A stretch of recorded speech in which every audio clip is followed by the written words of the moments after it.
కృష్ణా నది యాజమాన్య బోర్డు ఏర్పాటు చేసిన కమిటీ ఇవాళ మరోమారు సమావేశం కానుంది. ఇటీవల జరిగిన జలాశయాల నిర్వహణ కమిటీ సమావేశంలో రూల్ కర్వ్స్ విషయంపై చర్చించారు. రెండు రాష్ట్రాల అభిప్రాయాలు తీసుకున్నారు. వాటికి అనుగుణంగా మరోమారు సమావేశం కావాలని గతంలో నిర్ణయించారు. అందుకు అనుగుణంగానే ఇవాళ కమిటీ మరోమారు భేటీ కానుంది. హైదరాబాద్ జలసౌధ వేదికగా కమిటీ సమావేశం కానుంది. కేఆర్ఎంబీ సభ్యుడు రవికుమార్ పిల్లై కన్వీనర్ గా ఉన్న కమిటీలో బోర్డు సభ్యుడు మౌంతాంగ్, తెలంగాణ ఏపీ ఈఎన్సీలు మురళీధర్, నారాయణ రెడ్డి, రెండు రాష్ట్రాల జెన్కో అధికారులు వెంకటరాజం, సృజన్ కుమార్ ఉన్నారు. శ్రీశైలం, నాగార్జున సాగర్లో విద్యుత్ ఉత్పత్తి కోసం విధి విధానాలు, రూల్ కర్వ్, వరద జలాలు లెక్కింపు అంశాలపై కమిటీ చర్చించనుంది.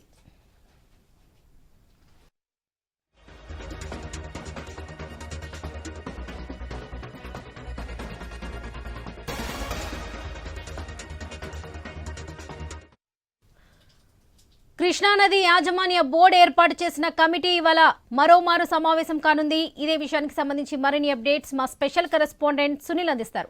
సునీల్, చెప్పండి. ఈరోజు కేఆర్ఎంబీ అత్యవసర సమావేశం కానుంది. గతంలో నిర్వహించిన సమావేశాన్ని కొనసాగిస్తూనే ఈ సమావేశం ఉంటున్నట్టుగా కూడా కేఆర్ఎంబీ అధికారులు అయితే చెప్తున్నారు. ప్రధానంగా ఇటు నాగార్జున సాగర్ కావచ్చు, అదేవిధంగా శ్రీశైలంలో ప్రస్తుతం ఎంత నీటి నిల్వ ఉంది, రానున్న రోజుల్లో ఏ రాష్ట్రానికి ఎంత కేటాయించాలి అన్న అంశాలని చర్చించే విధంగా ఈ సమావేశం ఉండబోతుంది. చైర్మన్ అతుల్ జైన్ అధ్యక్షతన ఈ భేటీ జరగబోతుంది. ఇప్పటికే రెండు రాష్ట్రాల చెందిన ఇరిగేషన్ అధికారులకు లేఖలు కూడా రాశారు. మరి ఈ రోజు సమావేశానికి ఇరు రాష్ట్రాలకు చెందినటువంటి అధికారులు పార్టిసిపేట్ చేస్తారా లేదా అనేది కూడా చూడాలి. గతంలో పాత పద్ధతిలోనే నీటిని విడుదల చేశారు, కానీ తెలంగాణ 50% వాటాను కోరుతుంది. మరి ఈ రోజు సమావేశంలో దానికి సంబంధించి చర్చ జరిగే అవకాశం అయితే ఉంది.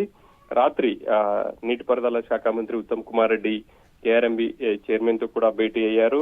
రాష్ట్రానికి సంబంధించినటువంటి అంశాలను ఆయన ఆ చైర్మన్ కి అయితే వివరించారు.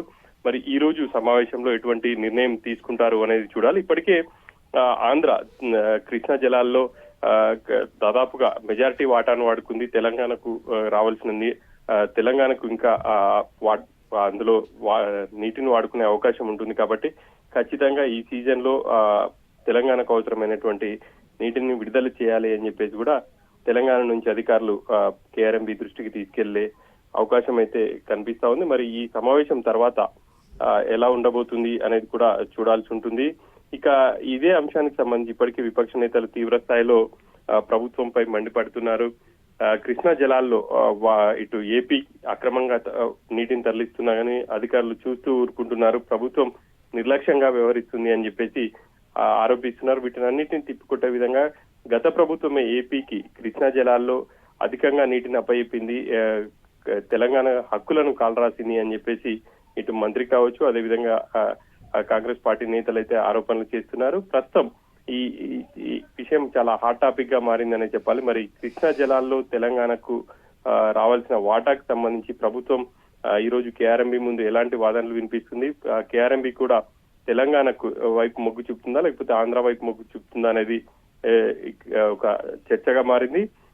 ఈ సీజన్ కు సంబంధించి ప్రస్తుతం రెండు ప్రాజెక్టులో ఉన్నటువంటి నీటిని అంచనా వేసి తెలంగాణకు ఇటు మహబూబ్ నగర్ కావచ్చు, అదేవిధంగా నల్గొండ జిల్లాలకు సాగునీటికి కావచ్చు, తాగునీటికి నీటిని విడుదల చేసే విధంగా ఖచ్చితంగా నీటిని విడుదల చేయాలని చెప్పేసి కూడా మంత్రి కేఆర్ఎంబీ అధికారుల దృష్టికి అయితే తీసుకెళ్లారు. Varalakshmi. Right Sunil, thank you.